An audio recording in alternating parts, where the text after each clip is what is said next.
In Scotland, there's a strange bridge that looks perfectly normal at first glance, but in reality, it has claimed the lives of hundreds of dogs. But why?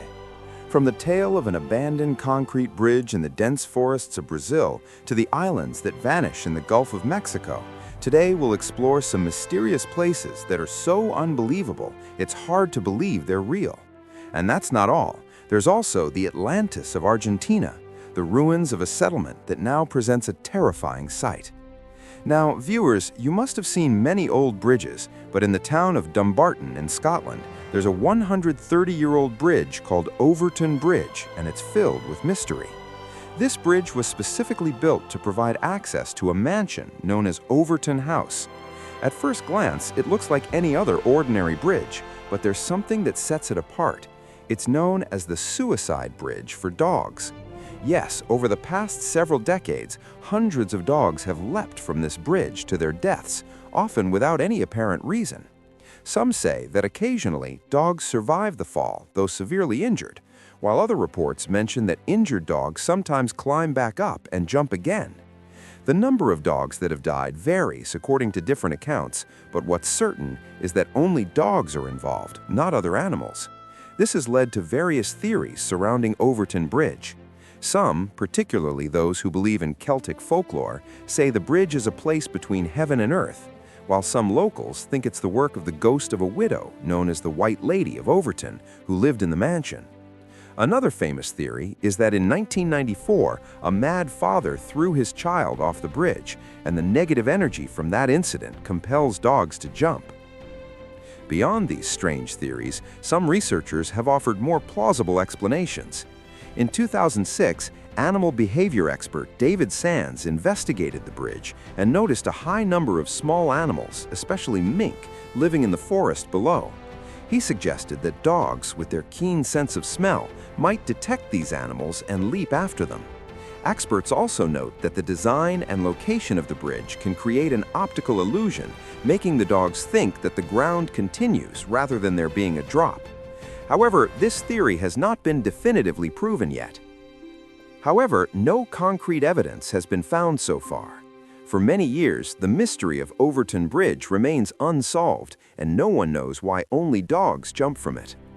If you look at any old maps of the Gulf of Mexico from the 16th and 17th centuries, created by Spanish explorers, you'll notice a small island north of the Yucatan Peninsula called Bermeja.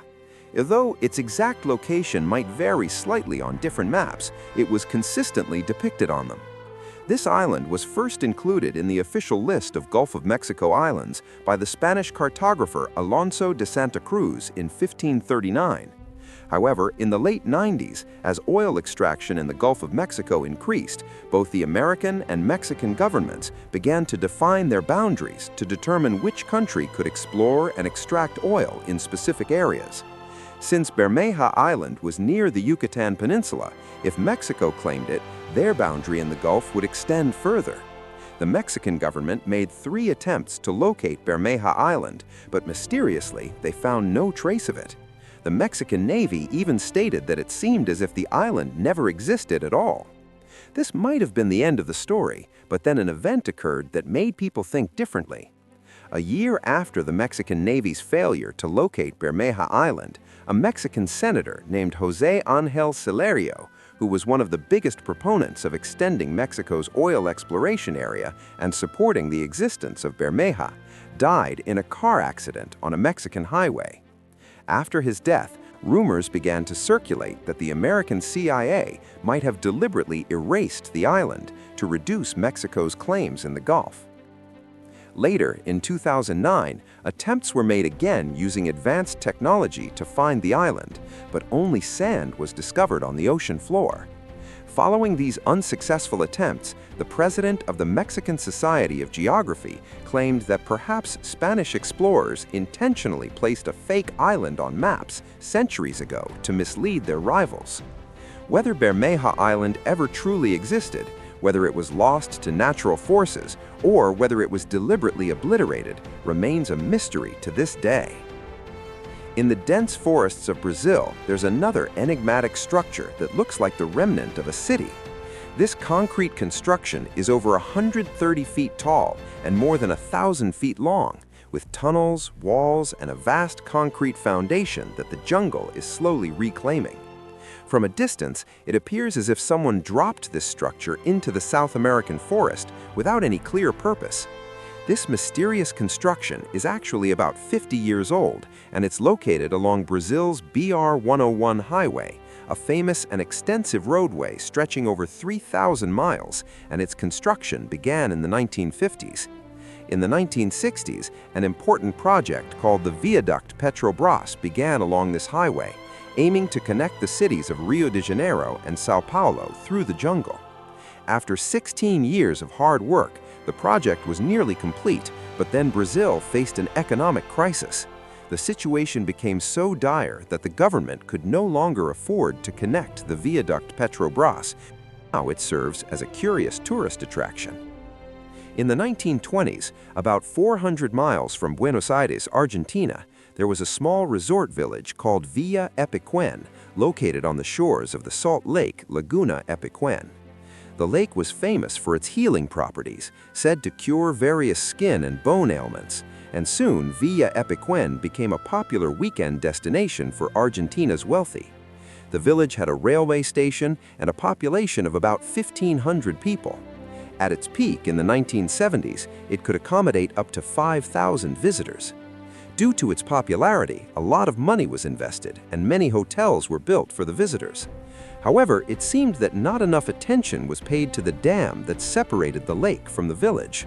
And then, as feared, on November 10, 1985, a storm damaged the dam, and for the next 2 weeks, water flooded the village continuously.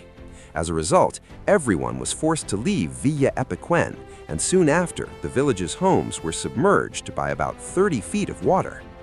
25 years later, in 2009, as the water began to recede, the ruins of the submerged homes emerged. Today, Villa Epiquén attracts photographers and tourists from around the world, drawn to its famous ruins. The salt in the water leaves a white layer on the structures, adding to their eerie look. The most fascinating aspect of Villa Epiquén is that even after being submerged for 25 years, when the water finally receded in 2009, an 81-year-old man named Pablo Novak decided to return to his dilapidated home. He was the only one of them. In recognition of his return, Pablo was named the cultural ambassador of Villa Epiquén in 2020. Sadly, he passed away in January 2024 at the age of 93. And with his passing, Villa Epiquén became entirely uninhabited once more. Decades ago, the village was famous for tourism, and now it remains a place that only tourists visit.